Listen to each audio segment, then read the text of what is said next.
Hello, I'm Colton Cash. You might recognize me from some of the skits we've done here on FilmIn5D.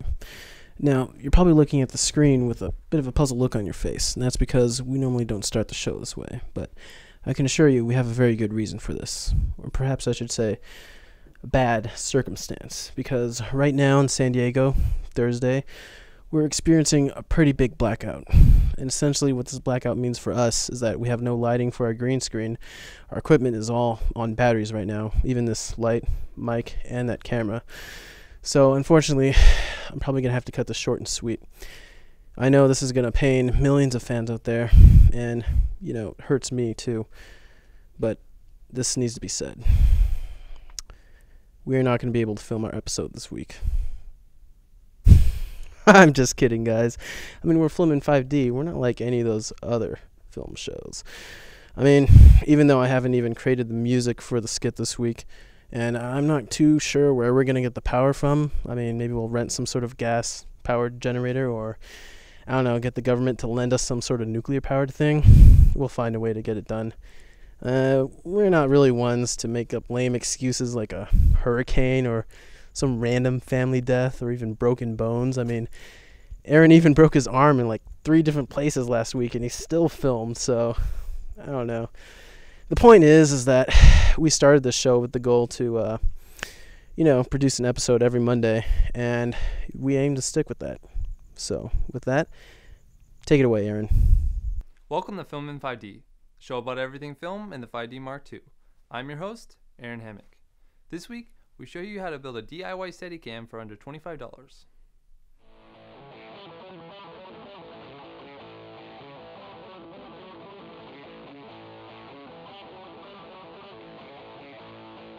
With the increasing availability of professional-grade products and their consistent decrease in price, independent filmmakers like myself can make quality work at minimal expense. Now, more than ever, with the Canon 5D Mark II, even you can make professional quality films. However, filmmaking isn't easy, but hey, let's figure it out. On the show, we'll be covering everything DSLR video has to offer, as well as all of the bases from pre to post-production. This show will also be featuring an array of short films and skits, all shot in the Canon 5D. So get your glasses on, because this is FilmIn5D. At this point, I usually give you some philosophical perspective to go along with this week's topic, and some enlightening background information. Dang, are you going to start teaching at a university now?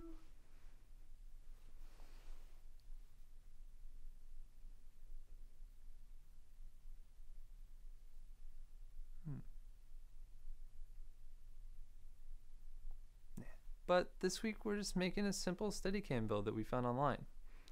With some modifications, of course. Some awesome modifications. Awesome. It's pretty straightforward, so we'll just get right to it. After our brand new segment.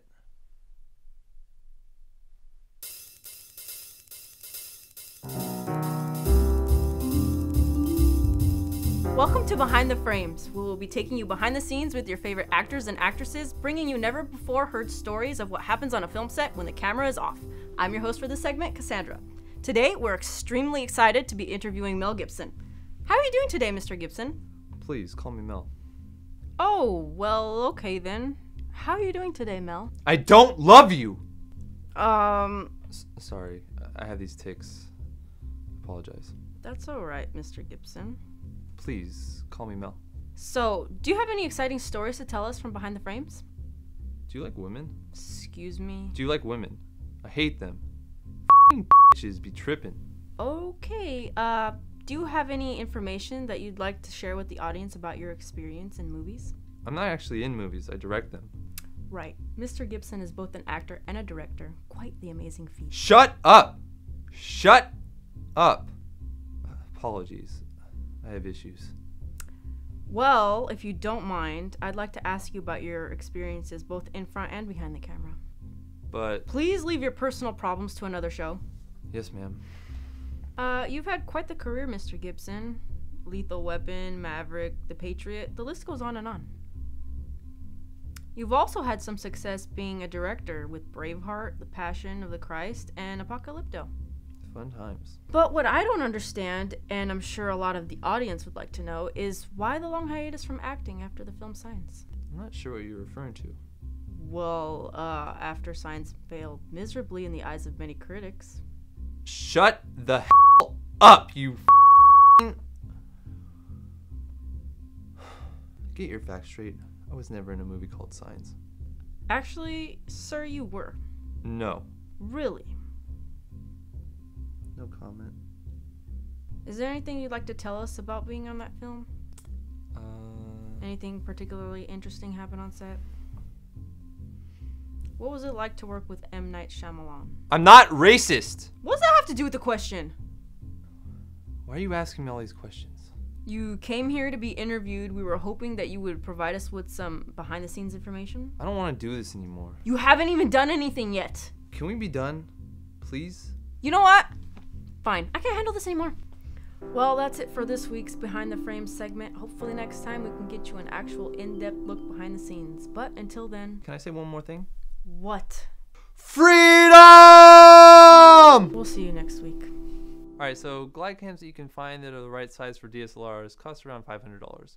And I've seen them as low as $400. So if that price range fits your budget, then that's great. If not... I don't know, dude. It's a little rich for my blood. I was going to say, if not, the DIY Steadycam would be ideal for you.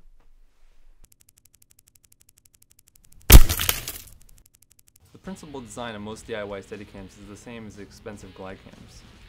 You have the camera on top, and then a counterweight on the bottom. Stu says what? Huh? I said, huh? The design we'll be showing you right now works in the same way. So you're going to need 2 1/4-inch hex screws, 3 nuts, 2 lock washers to fit, 2 end caps, 1 T-joint, 3 pipes with threading on both ends, 2 large washers, and about 3 to 5 regular ones, a wrench, a socket wrench, and a drill with a 1/4-inch drill bit. Most of the stuff you can find at Home Depot, though we had to go elsewhere to look for a counterweight. We got ours at Big 5. First, screw all 3 pipes into the T-joint. Here we decided to go with a smaller piece for the arm, though just remember that the top and the bottom have to be the same length. Then, drill holes in both end caps, pushing the screws through. For this, you should use a vise if you have one. We used a wrench, but it's kind of dangerous because you're holding it while your friend's drilling, basically. Use the 2 large washers on the bottom between the weight and the end cap, then screw on the hex nut. The top is pretty much the same thing, just use as many washers as needed to make the exposed screw the correct length. Make sure to wear safety goggles, especially when drilling through these end caps, because it can be kind of dangerous. Dude, this is gonna be bad. Make sure that your counterweight is as close as possible to the weight of your camera rig. Ours was about 5 pounds, so that's what I used, but you should keep that in mind. These might be closer to 10, so you don't want to put more on the bottom than what your camera weighs. You want to get as close as possible, so 7.5, whatever you need. Come on! Can you get something?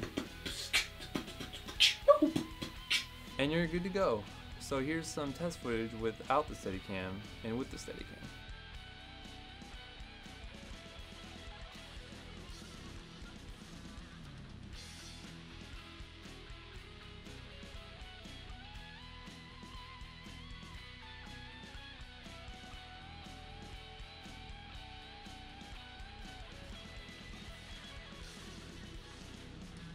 And that's it for this week. If you'd like, you can follow me on Twitter at www.twitter.com/AaronHammock, and we'll be back next week to show you how to build a DIY dolly. Yeah, we're building a lot of stuff lately. You noticed. I'm so happy. I'm so happy. Take it away.